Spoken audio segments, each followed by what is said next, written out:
आजकल साधना के प्रसंग में बहुत कहा जाता है कि वर्तमान में रहो, उसी क्षण में रहो। ये बहुत ऊंचा स्थान इसको दिया जाता है, क्योंकि पीछे जाएंगे तो पिछले राग द्वेष जुड़ेंगे और आगे जाएंगे तो भी दुख और न जाने क्या क्या कल्पना करेंगे। तो वर्तमान में रहो, आगे पीछे का सोचो ही मत, तो चिंता ही नहीं, फिर शांत रहेंगे। और जो विचार आते रहते हैं वो पीछे के आते हैं या तो आगे के आते हैं, भूत के या भविष्य के। तो यही तो झंझट है। तो आगे पीछे को छोड़ो, वर्तमान में रहो। बड़ा दृढ़ सिद्धांत कहा जाता है। लेकिन वैदिक दृष्टि ये नहीं है। वर्तमान में जब रहना है तो वर्तमान को भी देखना है, लेकिन भूत को भी देखना है और भविष्य को भी देखना है। दृष्टि तो व्यापक होनी चाहिए ना। अब यूं तो सड़क पे टांगे वाला घोड़े के आगे वो लगा देता है, आंखों के आगे ढक लेता है, बस सामने देखे ताकि एक ही जगह चलता रहे, भटके नहीं वो। अब ठीक है, उतना प्रयोजन तो हो जाएगा वो सामने देखे, लेकिन अगर हमें सबको देखना है तब तो हमें ये हटाना पड़ेगा। जितना व्यापकता से हम देखेंगे उतने ही अच्छे से विवेक की प्राप्ति होगी। ये क्यों हुआ? सब तरह की घटनाएं हमारे परिवार में होती रहती हैं, आसपास में होती रहती हैं, उन्हीं को देख लें,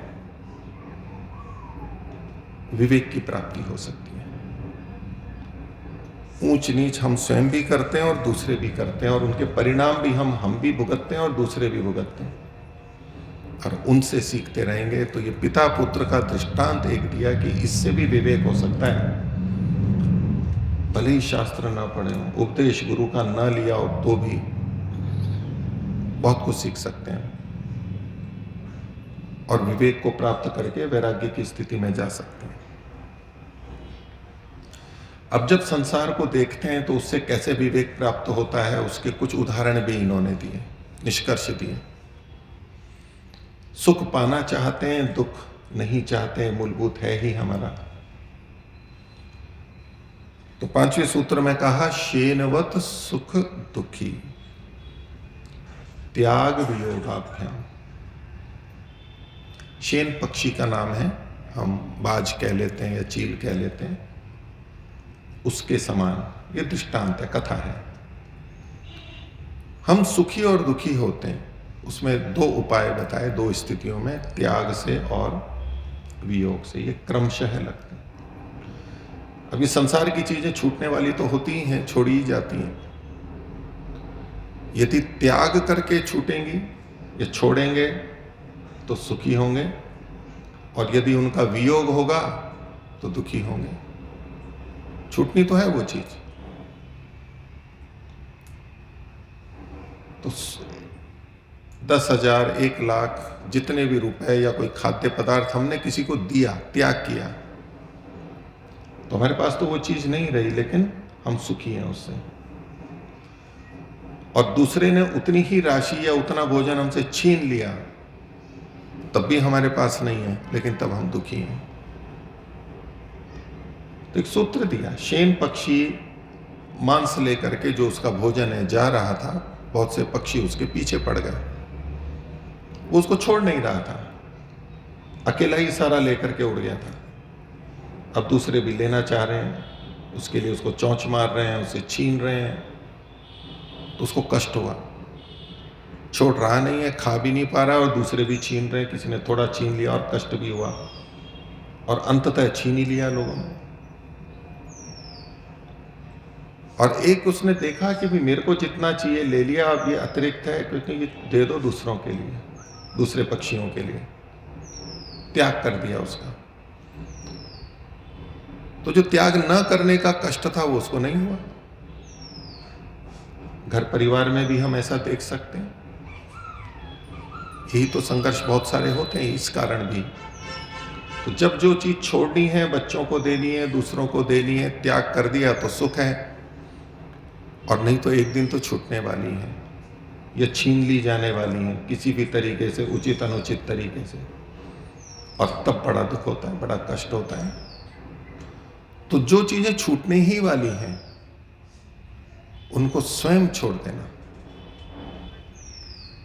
और जो मृत्यु तक हमारे साथ में है, जैसे कि शरीर है, इसको पहले से ये सोच लेना कि ये तो जाने वाला है, यह मेरे साथ में नहीं रहेगा सदा, मानसिक रूप से पहले से, और अपने को उससे पृथक भाव देख लिया, तो अब ये शरीर छूटेगा या छूटने लगेगा तब भी वो कष्ट नहीं होगा। घर परिवार सारी की सारी चीजें ये हम संसार में देख सकते हैं।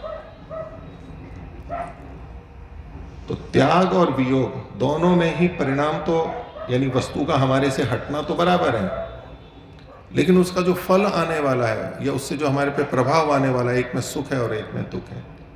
ये एक विवेक की बात है। इस संसार को देखने से विवेक हो गया।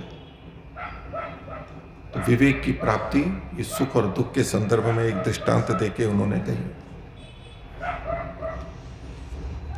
एक और उदाहरण दिया इन्होंने कि सुख और दुख कब कब होता है, कैसे होता है, और विवेक की प्राप्ति। तो कहा अहिर निर्लयनीवत। अहि कहते हैं सांप को, और उसकी कैचुली जो उसकी चमड़ी होती है। तो जो चमड़ी उसकी अपनी थी, जो शरीर से जुड़ी हुई थी, और तब कोई उसको खींचे तो काटेगा, उसको भी दर्द होगा, खून निकलेगा। लेकिन जब वही चमड़ी पक जाती है और उससे पृथक हो जाती है, तो सांप खुद चाहता है कि ये कैचुली जो ऊपर की चमड़ी है ये यहाँ से मेरे से निकल जाए। वो पेड़ पौधों झाड़ियों में घुसता है, कहीं अटका करके निकल जाता है उसमें से। चमड़ी तो पहले भी छूट रही थी और चमड़ी तो अभी भी छूटी है। अंतर क्या है? पहले जब चमड़ी चिपकी हुई थी तब कोई खींच रहा था या अलग कर रहे थे तो बहुत दुख हो रहा था, और जब चमड़ी अलग थी, वो हटी तो सुख हुआ उसको, ये हट गई तो अच्छा हुआ। ये शरीर, ये हमारे सारे साधन, जितनी भी चीजें छूटती तो हैं, लेकिन जब अविवेक होता है, जब राग होता है, तब ये छूटती हैं तो दुख होता है। वो चिपकी भी रहती है। हम छोड़ने का प्रयास करें या दूसरे छोड़ें, कष्ट होगा। एक कष्ट इसी बात का सूचक है कि अभी राग है इससे। और जब विवेक हो जाता है, वो पक जाती है, वो चमड़ी पक जाती है। विवेक से हम पक जाते हैं, परिपक्व हो जाते हैं, तब उसको छोड़ने में कोई कष्ट नहीं होता है, बल्कि सुख होता है कि अच्छा हुआ ये चला गया, ये हट गया मेरे पास से, ये चमड़ी हट गई अब मेरे पास से। अनेक बार हम अपने बहुत से महापुरुषों को या किसी जीवित व्यक्ति को देखते हैं कि इसने घर छोड़ दिया, पैसा छोड़ दिया, जंगल में चला गया, नौकरी छोड़ दी, पद छोड़ दिया, यश छोड़ दिया, नाम छोड़ दिया, सब छोड़ के चला गया। कितना त्याग किया इसने, बहुत बड़ा काम किया ना। और हम आश्चर्यचकित भी होते हैं, देखो हमसे तो नहीं छूटता और इसने तो छोड़ दिया। तो इन सब चीजों को छोड़ना कष्ट का काम है या सुख का आसान काम है? बोलिए, इन सबको छोड़ना आसान है या कठिन है? आसान है या कठिन है? अपनी अपनी अनुभूति। आसान है या कठिन है? बोल ले रहे, कठिन है ना। और हमें चूंकि कठिन लगता है तो हम जिसने छोड़ा है हम कहते हैं कि इसने देखो कितना कठिन काम किया है। यही तो, तभी तो हम उनको पूज्य मानते हैं ना, इन्होंने कितना कठिन काम किया। जो कठिन काम हम नहीं कर पा रहे, हमें कितना कष्ट हो रहा है, हम छोड़ नहीं पा रहे इन चीजों को, और इसने छोड़ दिया है तो कितना बड़ा काम किया इसने। कष्ट को सहा है, कष्ट को सहा है। वो कष्ट को नहीं सहन कर रहे हैं, वो बंधन में कष्ट देखते हैं। वो जब इनसे अलग होते हैं तो सुख की स्थिति में होते हैं, क्योंकि सुख तो हर व्यक्ति चाहता है। जो राग से युक्त है वो भी सुख ही चाह रहा है, दुख वो भी नहीं चाहता है। और जो राग से रहित है वो भी सुख ही चाहता है, दुख वो भी नहीं चाहता।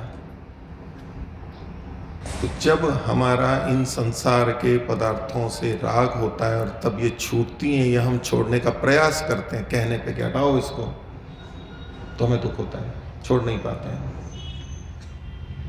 तो विवेक वो चीज है कि विवेक जब पैदा हो जाता है तो वो छूटने में कोई दुख नहीं होता है। छोटी मोटी चीजें, कोई चाय पीता है, कोई शराब पीता है, कोई बीड़ी सिगरेट पीता है, तो छोड़ो तो बड़ा कष्ट लगता है। कैसे छोड़ो? पता है कि गलत है, समझ भी लिया, लेकिन छोड़ने में बड़ा कष्ट लगता है, और छोड़ दिया तो भी कष्ट लगता है। लेकिन अगर विवेक परिपक्व हो गया है तो उनको छोड़ने से सुख की अनुभूति होती है कि चलो ये बुराई या ये गलत चीज हट गई, वहां कष्ट नहीं होता है। अब कोई शराबी एक कहे दूसरे को जिसने शराब खोली, ये तो बड़ा त्याग कर रहा है, बड़ा कष्ट सहन कर रहा है, मेरे से तो रहा नहीं जाता। क्या कष्ट है? वो तो सुखी है शराब को छोड़ के। तो विवेक वो चीज है जिसके आने पर, समझ के आने पर, ये चीजें छोड़ देने पर हम छोड़ते जाते हैं, कोई कष्ट नहीं होता है, बल्कि सुख की अनुभूति होती है। शरीर में बहुत सारा मैल जम जाता है, परत पे परत, और नहाने धोने पे, उसको मैल को उतारने पे वो चमड़ी हटती जाती है, तो दुख थोड़ा होता है, अच्छा ही लगता है, हल्कापन ही आता है। ये विवेक और ज्ञान के स्तर पर होता है। यूं छोड़ना चाहेंगे तो क्या जी मैं तो छोड़ नहीं सकता, थोड़े दिन छोड़ा भी तो वो फिर वैसे के वैसे। तो ये दृष्टांत दिया इन्होंने कि जैसे सांप केंचुली को छोड़ देता है और कोई दुख नहीं होता, सुखी होता है, ऐसे ही विवेक होने पे फिर ये कोई बंधन का कारण नहीं बनेंगे, ये कोई बांधेंगे नहीं, हमारे को रोकेंगे नहीं, और कोई दुख भी नहीं होगा। एक और उदाहरण आगे दिया दूसरी रीति से, कहा छिन्न हस्तवत्वा। छिन्न कहते हैं कटे हुए, अलग किए गए, हाथ के समान, हाथ या उंगली के समान। हाथ या उंगली को काटें तो दुख या कष्ट होगा या नहीं होगा? होगा। हम अपने हाथ और उंगली को हटाना चाहते हैं या नहीं चाहते? काटना चाहता है कोई? नहीं चाहता ना, कोई भी नहीं चाहता है, क्योंकि हमें अभी हितकारी दिख रहा है। लेकिन यदि कहीं सांप काट गया, विष आ गया, और डॉक्टर चिकित्सक कहता है कि उंगली काटनी पड़ेगी, मधुमेह के कारण से कोत हो गया है, गैंग्रीन हो गया है, और कहा कि विष अगर ये पैर नहीं काटा तो ये पूरे शरीर में फैल जाएगा, तो पहले कभी उंगली काटने को कहते हैं, वो सोचता है उंगली कैसे काटूं मैं, तो थोड़े दिन में फैल जाता है, बोले अब टखने तक काटना पड़ेगा, और फिर भी नहीं कहता है, सोचा नहीं मैं तो इसको कैसे कटवाऊं, तो और आगे तक जाता है, बोले घुटने तक काटना पड़ेगा, पूरी टांग काटनी पड़ेगी। तो यदि कहीं सांप ने काट लिया है और उंगली काटनी पड़ रही है, खून निकालना पड़ रहा है, चीरा लगाना पड़ रहा है, अंग हटाना पड़ रहा है, तो हटवाएंगे या ना हटवाएंगे?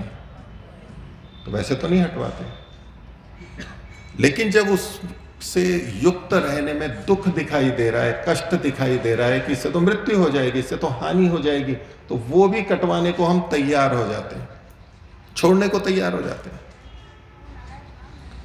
तो संसार में जब दुख दिखाई देने लगता है तो हम उसको छोड़ने को तैयार होते हैं, वहां कष्ट नहीं होता है, हम चाहते हैं कि कट जाए। लेकिन जब तक वो दुख दिखाई नहीं देता संसार में, तब तक हम इसको कटवाने या हटवाने या छुड़वाने के लिए तैयार नहीं होते। तो जब संसार को हमें विभिन्न रूपों में देखते हैं और विवेक की प्राप्ति होती है, तो अध्यात्म का मार्ग कठिन नहीं होता, सरल होता है, बल्कि तो लगता है कि जैसे कुछ उलझन में से निकलने का रास्ता मिल गया है। जिस रास्ते को कठिन लगता था कि ये सारा कठिन है और कितने कष्टप्रद है, लगेगा ये तो बहुत अच्छा सा रास्ता मिल गया। तो महर्षि कपिल विवेक की बात करते हैं, अविद्या को हटाने की बात करते हैं, और उसका एक ही प्रयोजन है कि हमारे दुख पूरी तरह समाप्त हो जाएं। जिसमें जितना विवेक होगा उतना वैराग्य घटित हो जाएगा, और उतना ही वो राग आदि से हट करके दुखों से दूर होता जाएगा और परमात्मा को प्राप्त करेगा। आज का विषय इतना ही रखता हूँ, और इस क्रम को आगे लेंगे। ओम शांति। नमस्ते।